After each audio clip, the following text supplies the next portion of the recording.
Hola, es un placer tenerte aquí. Antes de comenzar, suscríbete al canal y dale like al vídeo. El olor a gasolina se filtró por debajo de la puerta del dormitorio y me despertó de golpe, como si alguien me hubiese arrojado al abismo desde un sueño tranquilo. Me incorporé de inmediato, con el corazón acelerado y un presentimiento oscuro apretándome el pecho, mientras la garganta se me cerraba por la mezcla del miedo y el aire espeso. Sabía que algo no estaba bien, que ese olor no era parte de ningún accidente doméstico ni casualidad, y que no estaba sola. El calor comenzaba a sentirse en las paredes, como si la casa respirara fuego, y en ese instante supe que debía moverme, que quedarse quieta era condenarse. Afuera, un silencio inquietante hacía que cada segundo pesara como plomo. No se oía ni un insecto fuera, solo mi respiración acelerada y el crujido casi imperceptible de la madera calentándose. La casa, normalmente llena de sonidos cotidianos, parecía suspendida en un vacío irreal, como si el mundo hubiera dejado de girar. Me puse de pie descalza, con la piel erizada, intentando contener el temblor de mis manos. Algo me decía que no debía hacer ruido, que el peligro no era solo el fuego. Avancé despacio hacia la puerta, pegando el oído con cuidado, esperando algo. Una llamarada cruzó el pasillo como una bestia liberada, devorando el aire con un rugido súbito y feroz que me hizo retroceder de golpe. En ese instante comprendí que no era un accidente, el fuego venía de varios puntos, no de uno solo, y su intensidad era imposible para algo espontáneo. Mis piernas se congelaron mientras mi mente gritaba que tenía que salir, que alguien lo había provocado. El humo empezó a colarse bajo la puerta, haciéndome toser. Cada segundo contaba, y ya era casi tarde. Javier, grité con la voz rota, esperando escuchar su respuesta desde cualquier parte de la casa, deseando que estuviera bien, que no fuera parte de aquello. Pero no obtuve respuesta, solo el eco apagado de mi propio grito ahogado por el humo y el crujido de algo cayendo cerca. Me asomé al pasillo, entrecerrando los ojos, tratando de ver algo a través de la cortina espesa y negra que llenaba todo. Mi pecho ardía, no solo por el humo, sino por el miedo creciente. ¿Dónde estaba? Entre el humo, lo vi salir por la puerta trasera con una linterna en la mano, caminando rápido pero sin correr, sin mirar atrás. Reconocí su forma, su manera de moverse, el abrigo gris que siempre colgaba en el perchero de la entrada. No parecía buscarme, no gritaba mi nombre, no intentaba entrar a ayudarme. Se marchaba. Se marchaba como si ya supiera que todo iba a arder hasta los cimientos. Romper la ventana fue instinto, no decisión. Agarré un jarrón pesado y lo lancé con toda la fuerza que me quedaba, escuchando cómo el cristal estallaba en 1000 pedazos. El aire frío entró como un puñal en mis pulmones, y sin pensarlo, salté al jardín, sintiendo como el vidrio me cortaba el brazo y las piernas en la caída. El dolor fue inmediato, agudo, pero lo ignoré. Rodé por el suelo intentando alejarme del calor abrasador que ya salía por el marco. Solo quería sobrevivir. Caí desmayada cerca del pozo, con la ropa hecha jirones, la piel abrasada y el cuerpo cubierto de polvo y sangre. Lo último que escuché antes de perder la conciencia fue una sirena lejana y el murmullo de pasos corriendo hacia mí. La tierra olía a ceniza y a muerte. Sentí manos levantándome, voces gritándose órdenes, una linterna alumbrándome la cara. Luego, oscuridad total. Uno de ellos, Diego, me cubrió con su chaqueta, arrodillado a mi lado, tocándome la cara con cuidado como si fuera de cristal roto. Tranquila, ya estás a salvo, me dijo, con una voz firme que me sostuvo en ese último hilo de consciencia que me quedaba. No sabía quién era, pero su mirada me ancló al mundo. Me alzó en brazos mientras otros apagaban el infierno detrás. En sus brazos, por primera vez, sentí que tal vez viviría. Desperté con la cara quemada y el cuerpo lleno de vendajes, los brazos inmovilizados y un pitido constante en los oídos. Todo era blanco, estéril, aséptico, como si la vida real estuviera en pausa. Intenté hablar, pero los labios me dolían y la garganta era pura ceniza. No sabía cuántos días habían pasado ni que había sobrevivido conmigo. Solo tenía una certeza clavada en la memoria: Javier me había dejado arder. Javier declaró que fue un cortocircuito, un fallo eléctrico que se salió de control mientras dormíamos. Dijo que logró escapar por milagro y que me había buscado entre el humo antes de salir. Las autoridades, al principio, aceptaron su relato con reservas, pues él no tenía quemaduras visibles. La prensa local lo llamó el milagro de San Vicente, y él sonreía en las entrevistas como un viudo devoto. Pero yo sabía que mentía. Pero los peritos no encontraron rastro de cables fundidos, no había signos de cortocircuito, ni sobrecarga, ni aparatos en mal estado. En cambio, el olor persistente a gasolina en las paredes calcinadas y en la tierra cercana al cobertizo hablaba por sí solo. Me lo dijeron en voz baja, casi con culpa, como si temieran romperme más de lo que ya estaba. El incendio había sido provocado con precisión, en puntos distintos de la casa. No era un accidente, era una ejecución cuidadosamente planeada. Fingí creerle, bajé la mirada y apreté su mano como si necesitara consuelo, mientras por dentro me desmoronaba con rabia y preguntas. No podía acusarlo sin pruebas, no todavía, pero cada sonrisa suya frente a los periodistas me revolvía el estómago. Quería entender por qué había querido eliminarme, qué parte de nuestra vida había sido real. No me quedaba otra opción que fingir vulnerabilidad, dejar que creyera que seguía siendo su víctima dócil. La caza había comenzado, pero él aún no lo sabía. Vino al hospital una semana después, con flores en la mano y una mirada que no evitaba mis cicatrices. Me dijo que había preguntado por mí todos los días, que no podía sacarme de la cabeza desde aquella noche. Su voz tenía una calma que me sostuvo, y su presencia, un calor distinto al de las llamas. Le pedí que se sentara y, en silencio, le tomé la mano. Había algo en el que me devolvía fuerza, sin necesidad de promesas. Me explicó que el fuego había empezado en 3 puntos distintos: el salón, el dormitorio y la despensa.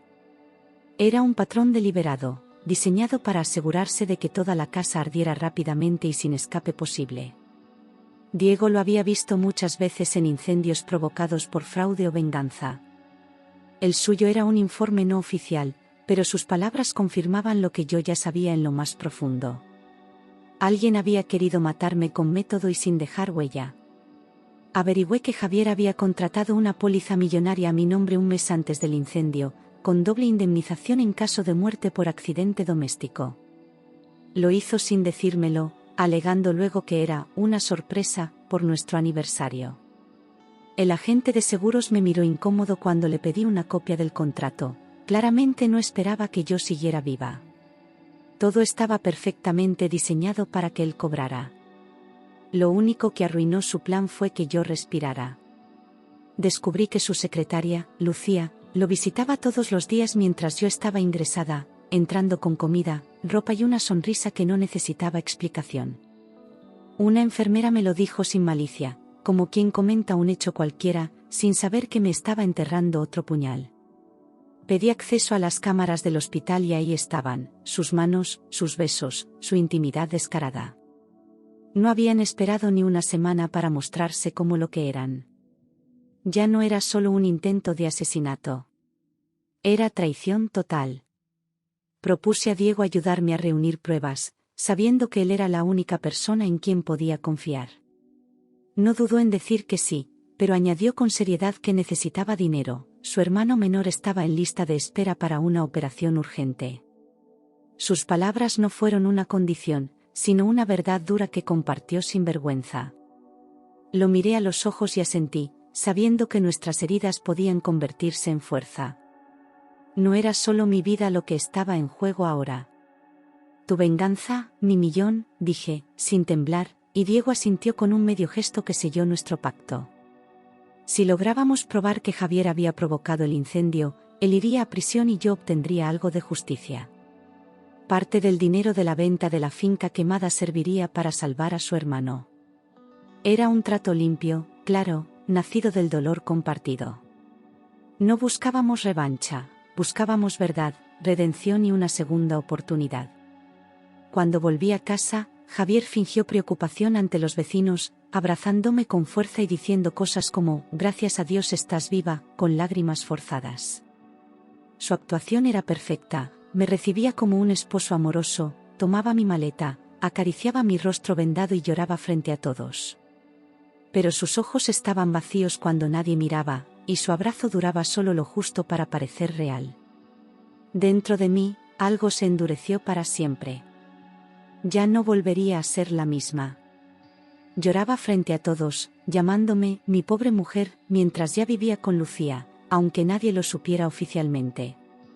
Ella había comenzado a quedarse en un hotel cercano, entrando a escondidas por la noche cuando pensaba que dormía.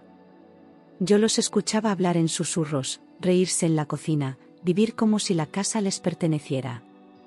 No sabían que los observaba desde el reflejo de los vidrios, desde la sombra del pasillo. Fingía debilidad, pero cada noche me hacía más fuerte. En privado, apenas me miraba, se movía por la casa como si yo fuera un mueble más, una presencia incómoda que no sabía cómo desaparecer. Ya no intentaba fingir cariño cuando no había testigos, solo me lanzaba frases cortas y mecánicas, como quien cuida a alguien por obligación. Lo único que parecía interesarle era el estado del seguro, las inspecciones y los documentos legales. Vivía esperando la llamada que confirmara la indemnización. Yo era, simplemente, un obstáculo que seguía respirando. Me comporté como una esposa agradecida, frágil y confundida, dejando que creyera que me tenía en sus manos. Sonreía en las comidas, asentía en silencio y me dejaba cuidar cuando él lo decidía, todo mientras observaba cada uno de sus movimientos. Anotaba horarios, llamadas, gestos, cualquier cosa que pudiera servirnos más adelante. Me volví invisible a sus ojos, justo como necesitaba. Porque la única forma de vencer a un monstruo es dejar que crea que sigue ganando. Diego, haciéndose pasar por un tasador de seguros, llegó a la casa con una carpeta falsa y preguntas bien ensayadas. Javier lo recibió con entusiasmo, pensando que por fin el dinero estaba cerca, y comenzó a mostrarle el terreno calcinado con una mezcla de orgullo y falsa tristeza. Yo los observaba desde la ventana, viendo cómo Javier mentía con la seguridad de quien ya ha ganado. Diego lo escuchaba con atención, asentía, hacía fotos y apuntes. El juego había comenzado de verdad. Parece muy tranquilo para haberlo perdido todo, comentó Diego al salir, mirándome con una ceja levantada. Su tono era sereno, pero había fuego en su mirada, ya lo había calado. Javier no había mostrado ni un gesto auténtico de dolor, ni una pizca de duelo por la casa, por los recuerdos o por mi estado. Era un hombre esperando cobrar, no un marido desconsolado. Esa frialdad era exactamente la que nos daría la ventaja. Con mi consentimiento, instalamos un micrófono oculto en el salón, justo detrás de un falso enchufe que Diego colocó con habilidad. Cada noche, revisábamos las grabaciones en su coche, aparcado a 2 calles de distancia. Al principio solo eran conversaciones triviales, llamadas de negocios y televisión de fondo. Pero sabíamos que, tarde o temprano, bajaría la guardia. Solo necesitábamos paciencia, y un error. Una noche, hablando con Lucía, dijo con esa risa arrogante que tanto conocía: el fuego salió mejor de lo que esperaba, casi no deja rastro. Mi sangre se congeló al escucharlo desde el auricular, sentada junto a Diego en el coche oscuro. Lo decía como quien presume de un buen negocio, sin pensar que alguien más pudiera oírlo. Esa frase lo condenaba. Era la grieta por donde se derrumbaría toda su fachada. Diego grabó esa conversación entera, con la voz de Lucía sintiendo y diciendo: y si no se despierta, mejor. No era una sospecha, era una confesión directa de intento de homicidio. La prueba que tanto habíamos esperado por fin estaba en nuestras manos, y la adrenalina me hizo temblar de pies a cabeza. Nos miramos sin decir palabra durante varios segundos, sabiendo que todo cambiaría a partir de esa noche. Ya no era solo justicia, era supervivencia. Simuló interés por comprar la finca calcinada para reconstruirla, asegurando que le gustaba el terreno y que conocía inversores interesados. Javier mordió el anzuelo al instante, creyendo que obtendría dinero rápido y limpio, sin saber que estaba cayendo en su propia trampa. Acordaron reunirse de nuevo, esta vez en la notaría, para revisar papeles y firmar un supuesto preacuerdo. Cada paso lo acercaba más al borde. Y él no lo veía venir. Javier aceptó reunirse con Diego, llevándole planos antiguos de la finca, el valor estimado del suelo y la historia familiar de la propiedad, todo decorado con fingida nostalgia.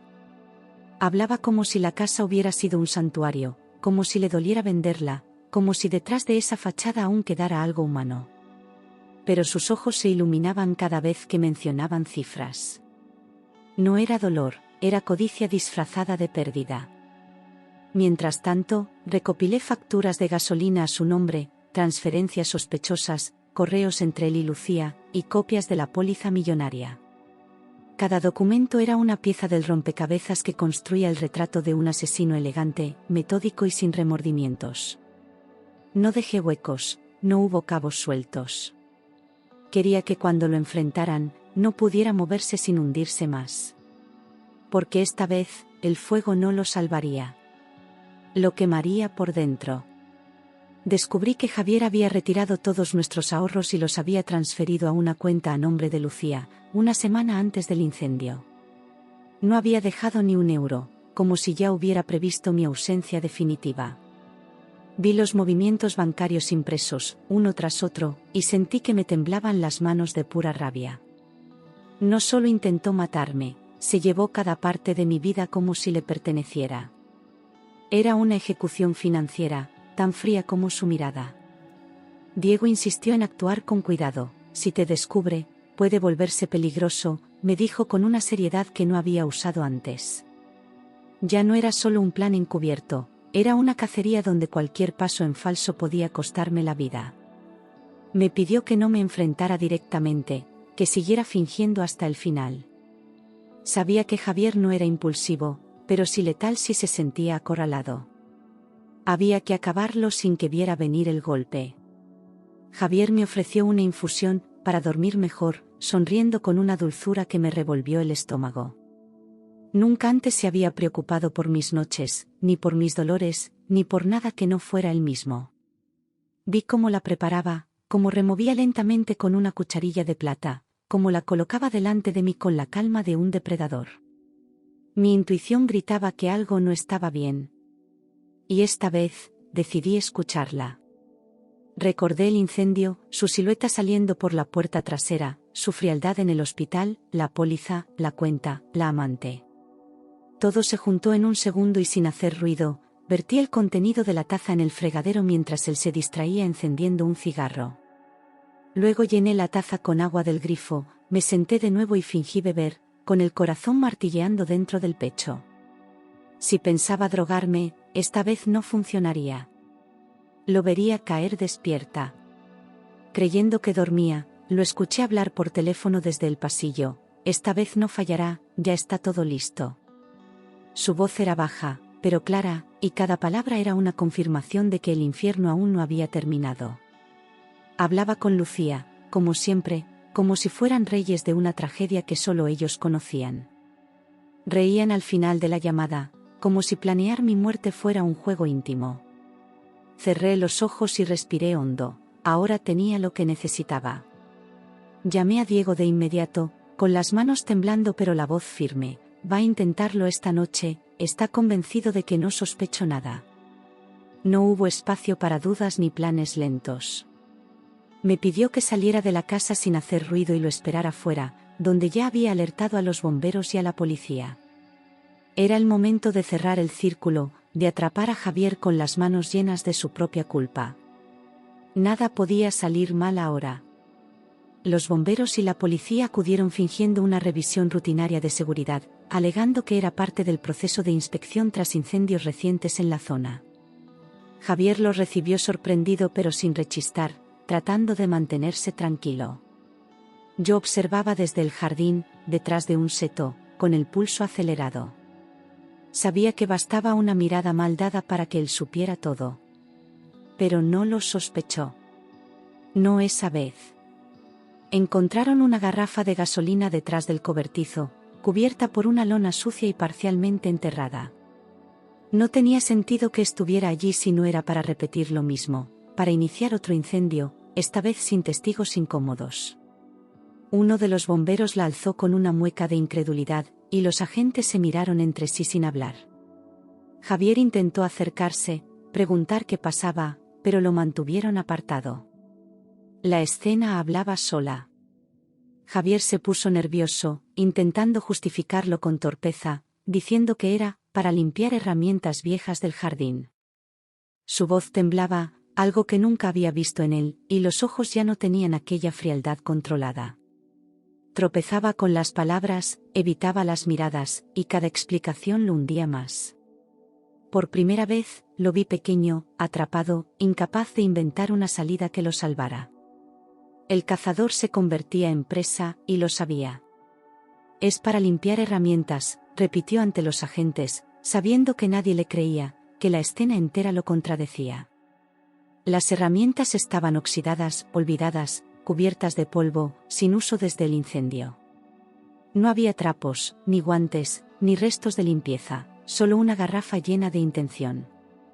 El silencio se hizo pesado, hasta que uno de los policías le pidió que lo acompañara para declarar. Y ahí, por primera vez, Javier no dijo nada. Lo llevaron a declarar entre dos agentes, con las manos a la espalda y la mandíbula apretada, intentando aparentar serenidad mientras su rostro se iba descomponiendo. Negó todo con frases aprendidas, repitiendo que era inocente, que solo quería protegerme, que todo era un malentendido. Pero la grabación y las pruebas lo hundían más con cada palabra. Su tono pasó de arrogante a suplicante en cuestión de minutos. Era el principio de su caída definitiva. Al enterarse de la detención, Lucía intentó borrar mensajes de su móvil, eliminar correos y desactivar cuentas, pero la policía ya había recuperado todo antes de que lo sospechara. La encontraron temblando en su oficina, con la pantalla del ordenador llena de ventanas abiertas y lágrimas borrando su maquillaje. Se sentía invencible mientras Javier estaba libre, pero sin él, se quedaba sola ante la tormenta. La valentía fingida se deshacía como ceniza en sus manos. Y ya no tenía a quién recurrir. Seguros, audios, compras de gasolina, transferencias a nombre de Lucía, mensajes explícitos, todo cuadraba como un rompecabezas macabro. No quedaba un resquicio para la duda ni para las excusas. Diego entregó el dossier completo a los investigadores, y su mirada era tan firme como la mía cuando lo firmamos. Habíamos convertido el dolor en un expediente sólido. Era imposible que se escaparan. Al verse acorralado, Javier intentó cambiar la estrategia y acusó a Lucía de haberlo manipulado, diciendo que ella era la verdadera autora de todo. Sus palabras sonaban desesperadas, carentes de la seguridad con la que solía hablar. En la sala de interrogatorios, los agentes le mostraron fotos, audios y contratos, uno tras otro, hasta que su respiración se volvió errática. Por primera vez, no era él quien tenía el control. Y lo sentía en la piel. Ella, furiosa por la traición, lo delató sin dudar, relatando con detalle cómo juntos planearon cada paso, desde la póliza hasta la garrafa. Se rompió frente a los agentes, entre lágrimas y rabia, señalándolo como el autor intelectual. Javier la miraba incrédulo, como si no pudiera entender que ella no iba a hundirse con él. Era la última máscara que se caía. Ya no quedaba pareja, ni amantes, ni socios, solo dos cómplices enfrentados. En un último intento de salvarse, Javier pidió hablar sin abogados y admitió que se habían planeado el incendio para cobrar el dinero y huir juntos. Lo dijo con un tono cansado, derrotado, consciente de que ya no había salida posible. Esa confesión, sumada a las pruebas, selló su destino y el de Lucía de manera irreversible. Los agentes grabaron cada palabra. La justicia por fin tenía forma. Me senté frente a ellos en la sala, con los vendajes ya retirados pero las cicatrices visibles, y no temblé ni un segundo. Sus ojos me esquivaban, incapaces de sostener la mirada de quien había sobrevivido a su infierno. Había periodistas, abogados, murmullos, flashes, pero para mí solo existía ese momento. Por fin estaba allí, frente a la verdad. Y no iba a apartarme. El jurado los declaró culpables de intento de homicidio y fraude al seguro tras horas de deliberación. No hubo sorpresa ni exclamaciones, solo un silencio pesado que se rompió con el golpe del mazo del juez. Javier bajó la cabeza como un niño castigado. Lucía sollozaba, repitiendo que no quería hacerlo, que todo fue idea de él. La sala se llenó de un murmullo de alivio. 16 años de prisión para Javier y 12 para Lucía. Las palabras del juez fueron frías y claras, sin espacio para dramatismos ni apelaciones inmediatas. Las esposas sonaron como un cierre definitivo, más fuerte que cualquier puerta. Ellos salieron escoltados, sin mirarme, como sombras que por fin dejaban de existir en mi vida. Y yo respiré como si fuera la primera vez. Cuando el juez golpeó el mazo, sentí que por fin respiraba, que el peso de meses enteros me caía de los hombros como escombros. No lloré, no grité, no sonreí, solo me quedé quieta, sintiendo como mi corazón recuperaba su ritmo. Diego me apretó la mano desde la primera fila, en silencio. No hacía falta decir nada. La justicia había llegado. Diego recibió reconocimiento oficial por su colaboración, una mención pública que no buscaba, pero que se había ganado con valentía. Lo vi subir al estrado con su uniforme limpio y la mirada firme, recibiendo los aplausos de un auditorio que no sabía toda la historia. Él solo me miró de reojo, como diciendo, esto es tuyo también. Fue la primera vez que sonreí en mucho tiempo. Aquella medalla no era de metal, era justicia viva. El seguro nunca fue pagado por tratarse de un intento de fraude, pero conseguí vender el terreno quemado a una empresa de reconstrucción. Con parte de ese dinero ayudé a Diego a costear la cirugía de su hermano, que finalmente pudo entrar al quirófano. Cumplir aquella promesa fue como cerrar un ciclo dentro de mí, una deuda de honor saldada. Ver al niño recuperarse fue más reparador que cualquier indemnización. Por primera vez, sentí que estaba viva de nuevo. Me mudé a Valencia y abrí una pequeña floristería junto al mar, donde cada mañana el aroma a sal se mezclaba con el de las gardenias. Las manos que un día estuvieron vendadas ahora cuidaban orquídeas y lavandas, como si solo supieran dar vida. Aprendí a escuchar el silencio sin miedo, a dormir sin revisar cerraduras, a caminar sin mirar atrás. La gente me conocía por mi risa y no por mis cicatrices. Por fin, era libre. A veces sueño con humo, con paredes que se derrumban y puertas que no se abren, con gritos que nadie escucha. Me despierto empapada en sudor, buscando una salida que ya no necesito. Pero no hay fuego, no hay humo, no hay Javier. Solo está el techo blanco, el sonido del mar, el ramo de flores frescas en la mesita. Respiro hondo, y vuelvo a dormir. Diego vino a visitarme un año después, sin avisar, con el mismo paso firme de siempre y una sonrisa tímida que le quitaba años de encima. Llevaba una caja de flores silvestres y una botella de vino, como si quisiera traer conmigo algo más que recuerdos. Nos abrazamos sin decir nada, porque las palabras ya estaban dichas desde aquella noche del incendio. Era otro hombre, y yo, otra mujer. Y aún así, algo no había cambiado. Ya no era solo el bombero que me salvó, sino un hombre que me devolvió la fe en las personas, en los gestos limpios, en la bondad sin condiciones. Hablaba poco, pero cada palabra suya tenía un peso que me anclaba. Caminamos por la playa como si fuéramos adolescentes, riéndonos del pasado sin miedo. La herida ya no dolía, se había convertido en piel. Y en esa piel, él tenía un lugar. Nunca entendí cómo alguien puede odiar tanto a quien un día amó, le dije mirando el horizonte, mientras el sol caía detrás del agua. Diego se quedó en silencio un momento, como buscando la respuesta en el sonido de las olas. No necesitaba decir más, en esa frase cabía toda la historia. Era mi manera de cerrar la puerta sin rencor. Solo quería entender. Hay fuegos que destruyen, y otros que purifican, respondió, sin apartar la vista del mar, como si hablara con el viento y conmigo al mismo tiempo. Y en esa frase comprendí que no necesitaba más justicia, ni venganza, ni explicaciones. El fuego que casi me mató me había dado otra vida, otra mirada, otra paz. Todo ardió para que yo pudiera volver a nacer. Y él lo sabía. Miramos el mar sin hablar, sentados en la arena, con las manos juntas y el pasado a nuestras espaldas. No había urgencia, ni promesas, ni planes. solo una certeza silenciosa de que lo peor ya había pasado y que lo que venía sería mejor. El silencio no pesaba, era un refugio. Y en ese silencio, por fin, entendí que estaba en casa. Con el tiempo, descubrimos que nuestra unión iba más allá de la gratitud, que no era deuda ni rescate, sino algo limpio, nuevo, inesperado. Compartíamos heridas, sí, pero también la fuerza de haberlas superado. Diego no llegó para salvarme, llegó para quedarse. Y yo no volví a temer el amor. Porque esta vez, no quemaba. Sanaba.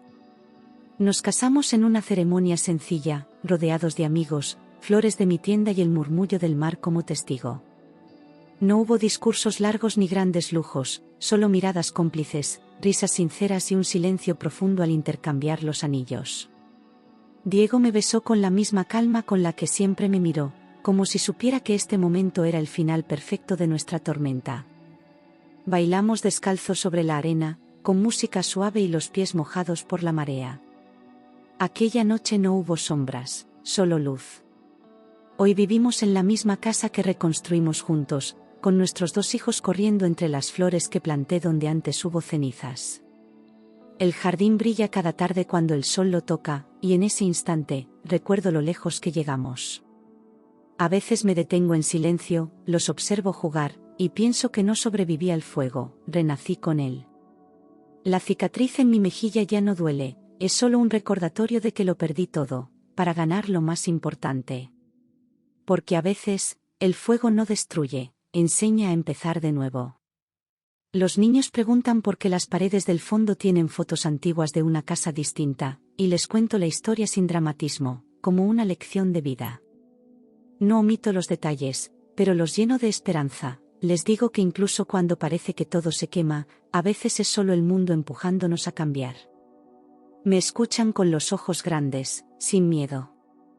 Aprenden que el dolor no es el final. Y que mamá es fuerte no por lo que sufrió, sino por lo que eligió hacer después. Guardé en una caja todas las cartas que escribí para Javier mientras me recuperaba, llenas de rabia, tristeza, preguntas sin respuesta. Nunca las envié, nunca quise que él supiera cuánto me destruyó por dentro. Pero tampoco las rompí, las necesitaba para recordar que el perdón no es olvido. A veces las releo, no por él, sino por mí. Porque ya no me duelen, y eso es mi victoria. En su primer cumpleaños como esposo, decoré la tienda con girasoles, su flor favorita, y cerramos temprano para celebrar en casa. Le preparé su comida favorita, pusimos música y los niños se turnaron para abrazarlo como si fuera su héroe. Lo era. Lo es. Le regalé una foto nuestra frente a la tienda, con una nota detrás que decía: gracias por entrar en mi incendio, y quedarte. Una mujer entró un día a la floristería con la cara vendada y una mirada que reconocí al instante, miedo y dignidad peleando dentro de ella. No pregunté nada, solo preparé un ramo de lavandas y le regalé un sobre con mi número y una frase: no estás sola. Al salir, me miró como si quisiera decir algo, pero no pudo. La vi marcharse sabiendo que, de alguna forma, yo era ahora parte de su historia. Como Diego fue parte de la mía. Cada año, en la fecha del incendio, salimos al mar en familia y lanzamos flores blancas al agua. No es un ritual de dolor, sino de agradecimiento. Celebramos lo que comenzó como final y se transformó en renacimiento. Los niños lo llaman el día de la segunda vida y hacen dibujos de llamas convertidas en mariposas. Y yo solo miro al cielo, en paz. Un día recibí una llamada de la prisión. Javier quería hablar conmigo. No contesté. No necesitaba cerrar nada, porque para mí, esa puerta ya estaba sellada con concreto emocional. No sentí odio, ni curiosidad. Solo apagué el teléfono, acaricié la cabeza de mi hijo y volví a regar las flores. Algunas batallas se ganan ignorando al enemigo. Guardamos en una caja de madera las primeras herramientas que usamos para reconstruir la casa, aún manchadas de tierra y sal. Es nuestro tesoro, no por su valor, sino por lo que representa, cada clavo, cada rasguño, cada lágrima. A veces los niños la abren y preguntan si eso fue, cuando todo empezó. Y sí, fue ahí. En ese polvo nació nuestra familia. Si un día mis hijos me preguntan por qué sigo amando las flores pese a todo, les diré que ellas también viven entre cenizas. Que no florecen a pesar del fuego, sino gracias a él. Que todo lo que arde enseña, limpia, transforma. Y que mientras haya una semilla en el corazón, siempre habrá algo que pueda volver a crecer. Porque esta no fue la historia de una víctima, fue la historia de un renacer.